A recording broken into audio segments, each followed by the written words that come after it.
So I was going to ask a bit more. I'm curious because that business model you've explained, I think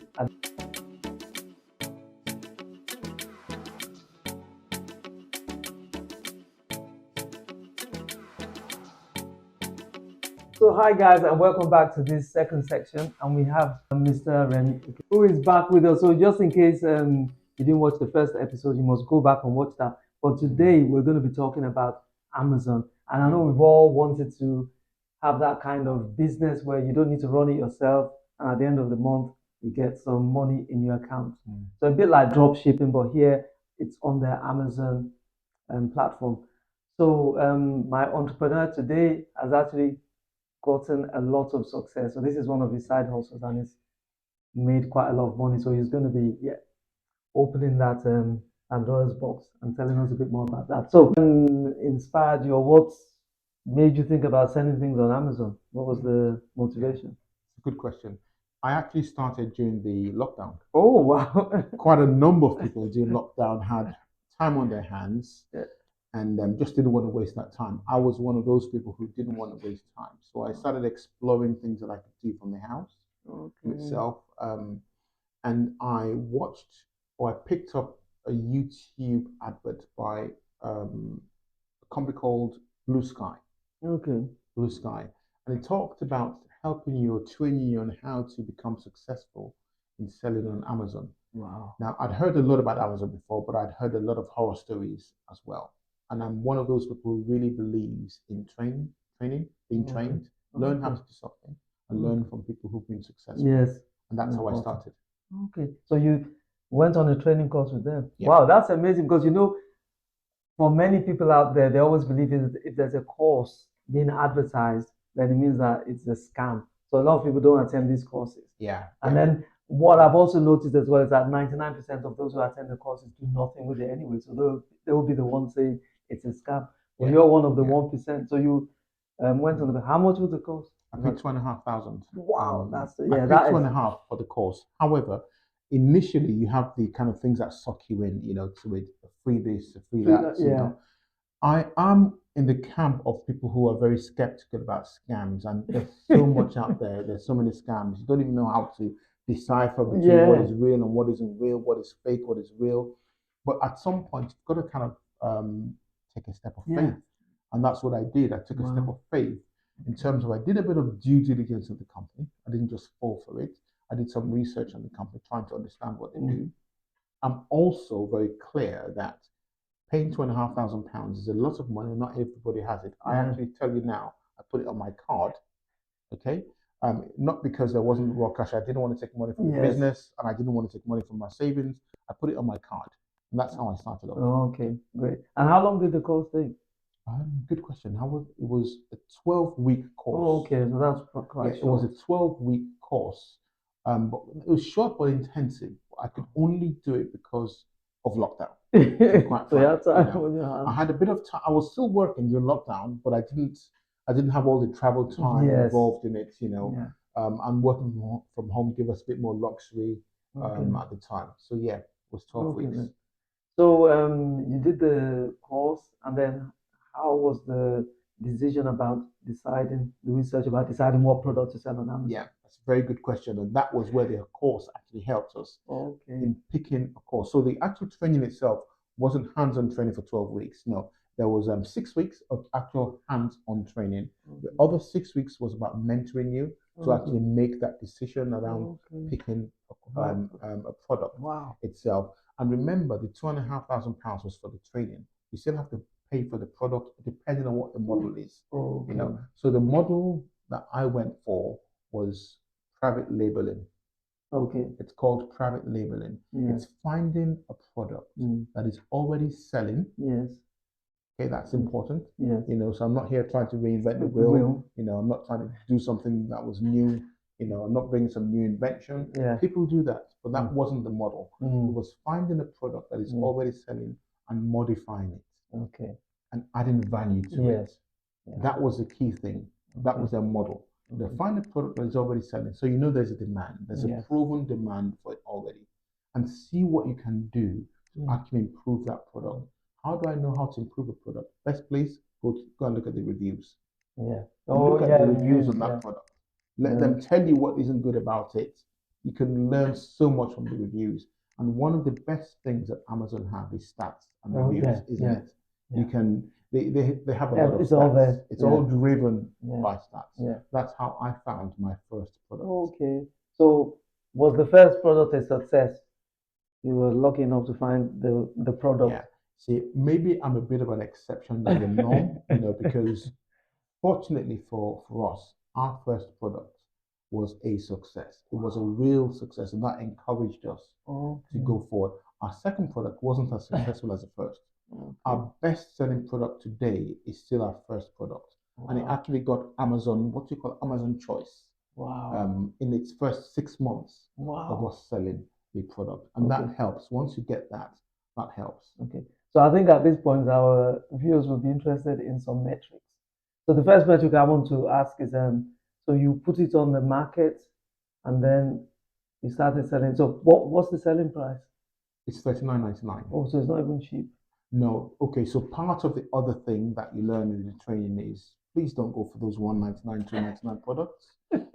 You can sell. You hear people on Amazon telling you that they made £1 million turnover. Turnover doesn't put bread on the table. It's your profit that really matters at the end of the day. You can sell a lot of them, but are you going to be able to make profit out of it? Because if you think of Amazon this way, a third, a third, a third. A third of your money goes to Amazon. A third of your money goes to marketing, and you keep the third. Yeah, so you only make 30%. Yeah. So if you're selling products that are £2 or £5, by the time you divvy that up, how much have you got? You have to do a lot of that in order to make money that you can reinvest into the business, because that was the purpose. So in fact, we first of all priced it at $45.99. But the market quickly tells you what it will pay and what it won't pay. But it's part of the experience. A bit of a hard experience for us. That's how we priced it, $45.99. Then we brought it down to $39.99 under the £40 mark. Okay, good. So what kind of income? Is it income sales were you making in the first? So let's look at the first 6 months. Yeah, the first 6 months was a loss making journey, because I say loss making because I had to take into account the cost of production, and also I took into account part of that was the training money. That's part of my cost of doing the business itself. So first 6 months was trying to repay back everything that we had invested in terms of the training, the time. We didn't pay ourselves any money at all for the first year itself. Now, post 6 months, when we had made some changes also to the pricing, because that first 6 months was a learning curve. We had a mentor working with us, and the mentors are not just trying to sell you something that is not real. They tell you need to test it. They can't tell you how much you sell it for. It's part of your journey is learning how much you price this product, what will the market pay, for it. And we learned that in our first 6 months. After that, we started making around about £500 a month income. Wow. What does that mean? If our product was $39.99, you can do the math itself. So we started selling, gradually the products, then we started putting more money, because when a product is selling, it means that there's a demand for that product. It means that there's a need for it. We were more confident to put money behind the marketing and the advertising. So pay-per-click. Pay-per-click only on the Amazon space. Though itself. Makes sense? Come to today, our income from our products is about £6,500. So roughly about dollars. That's another thing I need to make clear. We chose to sell on the American market. It's the biggest market. Wow, that's interesting. So we chose to sell. So you don't sell at all in the UK? We don't sell in the UK because the products we sell is a gift. The Americans are much more generous with my things, and it's a gift product. So we sell only on the American market. We are toying with the idea of selling the same product on the UK market, but the cost of production, the cost of all of that is a lot higher. So we sell mainly and only on the American market. So you're making about 6,000 now. Yes. That's it's close to 7. It's about 6.5. Wow. So understand that with the 2.5 investment in the course. And now they're making 6, 7. That is nice, because you always hear about these Amazon stories, but I've never actually met one in real life. So that's great. So it really does happen, but you have to stay in there. You've got to have some staying power. To stay in there. 6 months. Look, I can tell you that as a business consultant, 60% of businesses fail in their first year. Okay, that's just really that's true. fact. Yeah. The second year goes into a lot higher Yeah. than that itself. So you have to have that staying power, Persistence. Yeah. and be persistent, Yeah. about it. If you believe in it, tweak things, change That's things. what I was gonna say. We didn't start with where we are with RBSS, the other business that we have. We had a wide list of things that we were doing. Now we have three things that we do. Yeah. Because that's what really sells. So you learn as you go. You just have that staying power. So that, yeah. So I was going to ask a bit more. I'm curious because that business model you've explained, I didn't even know it was in the US. So that means it's a hands-off business. Oh, totally hands off. Yeah. I have a full-time business that I run. I haven't got time to run another business sideways.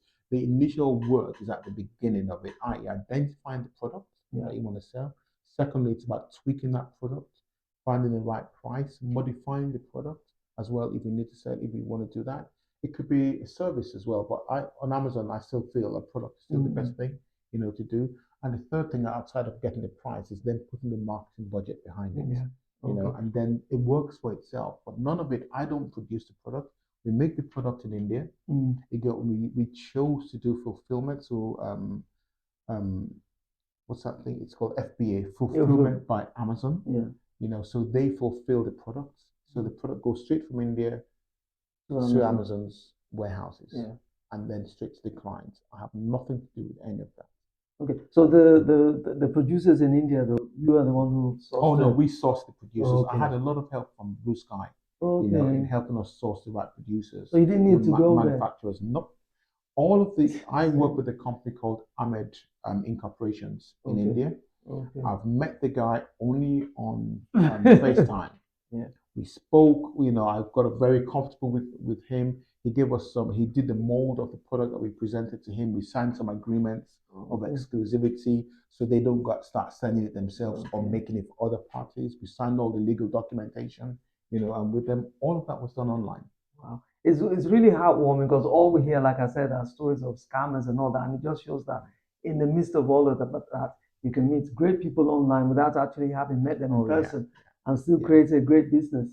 Absolutely. The world is full of good people. We only hear about the scammers, unfortunately, but there are some really good, especially in India. They're very friendly. They want the business. They're really competing with China because that was the other option that we had, but our product was better suited to a place like India.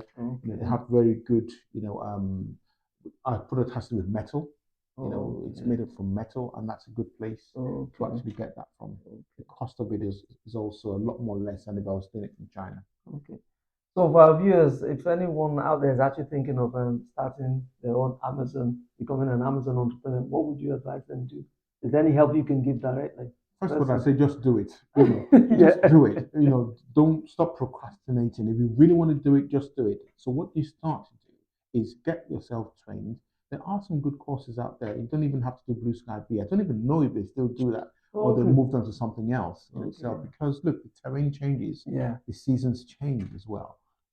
More now, my advice would be don't necessarily do products. There are some people who do affiliate marketing on Amazon.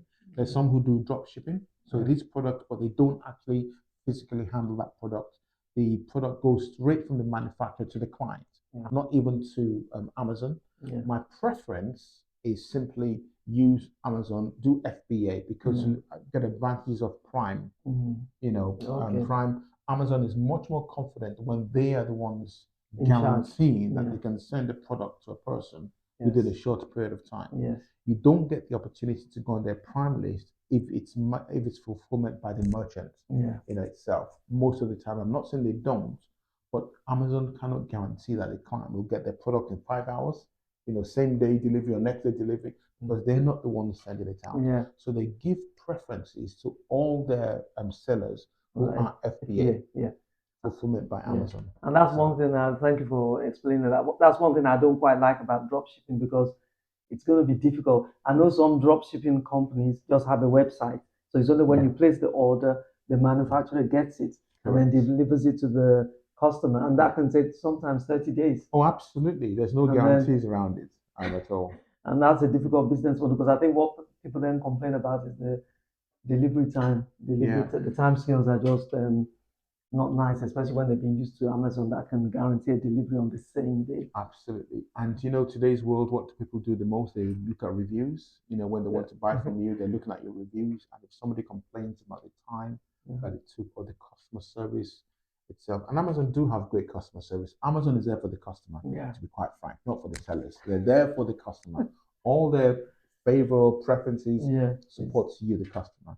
You can return a good after 1 year with Amazon. Amazon would have given you the money back before they come to you, the seller, to say, so what happened? I know.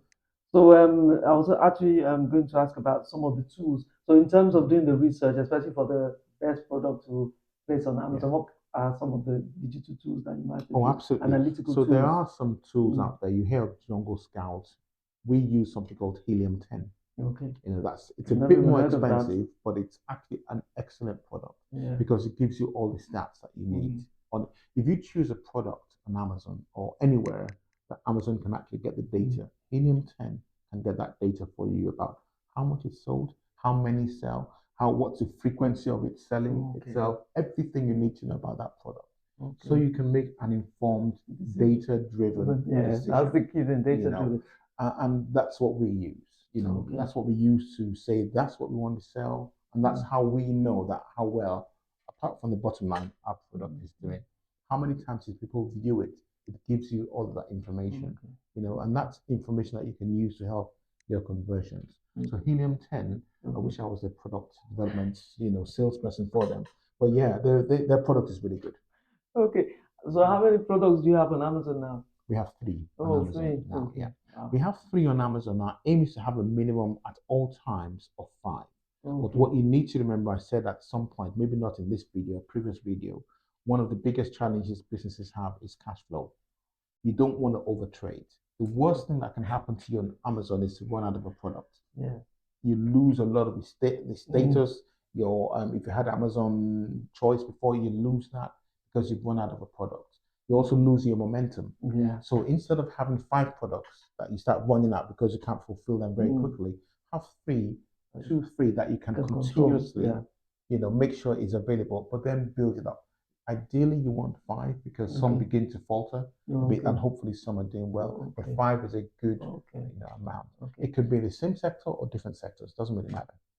And then the other thing I was going to ask is in terms of the fulfillment time, what's that time like? So when you place an order with the manufacturer, how long does it take them to get to it's a good question. all those? It's a good question. That's the reason. So this is about the shipping and how long it takes to manufacture, the lead time to manufacture. That's the reason why if you have 5 products, it's really a lot more comfortable, but it's much more difficult to manage. We have a 3-month lead time for each of our products itself, unless we want to do it by air. And we have done by air. But let me tell you the big difference in an air freight and the sea freight. If I was spending £5,000, which is roughly what we spend to freight our goods by sea, if I chose to do that by air, it'll get the 3 months by sea, 28 days by air, but £15,000 is the difference. It can cost me £15,000. All of a sudden, my profit has gone, or I'm selling at a loss. So you need to get into that rhythm of making sure that you've got, you have a 3-month lead time, but again, Amazon is very good. Amazon begins to tell you when your product is low and when you think you should order because they've seen your history of it. So they already tell you on Amazon, I think you should order now, order at least this amount, of product. Oh, that's excellent. Because they don't want you to run out. It doesn't benefit them. They're making money off you. They make money off the seller, so they don't want us to run out. So they tell you they're very good at helping you manage those things that's good. as well. Because I was thinking that if you over order, because you have to pay for it to be stored by Amazon. So if you have too many items. So it's managing that. But you said they help you manage that. In all fairness, once I said earlier on that Amazon is there for the customer, they are there also for the seller because they know that the seller, if they run out of business, that's a product gone. So things like your back office, they help you, they give you tips on how to run it. So they begin to tell you when you're running out. They also restrict your storage space if they think your product is taking too long to sell. So they have something that will say 0 to 91 days, 91 days to 180 days, 180 days, and they can measure that. If your product is in one of those 180 days to something, they're saying that your product is staying too long. That means it's going to start costing you money to store your products with them. So they're going to say, if you try to place another order, they will restrict it and say, no, you still have too many products in here. Why do you want to go spending money tying down? So they are there kind of helping you run the business. And also they need the space as well. That's it. Yeah. They need the space. Otherwise they charge you, and the longer your product is there, the much more expensive it is for you, because they're paying to have the product there. So thank you very much. I think that's been very illuminating. So those of you who are thinking of starting a business on Amazon, you've got all the tips here. You said you couldn't, so you don't actually get involved, but I think you should actually get involved in training people. We've mentored people. I love, again, because of my personal background is really seeing people thrive regardless of their circumstances. We want to help you to start a business, but start it right regardless of their circumstances. So we do mentor. Okay, so you do mentor if you're thinking of starting off an Amazon. Absolutely. I might be one of your clients. That would be a pleasure. It would be a pleasure. Yeah.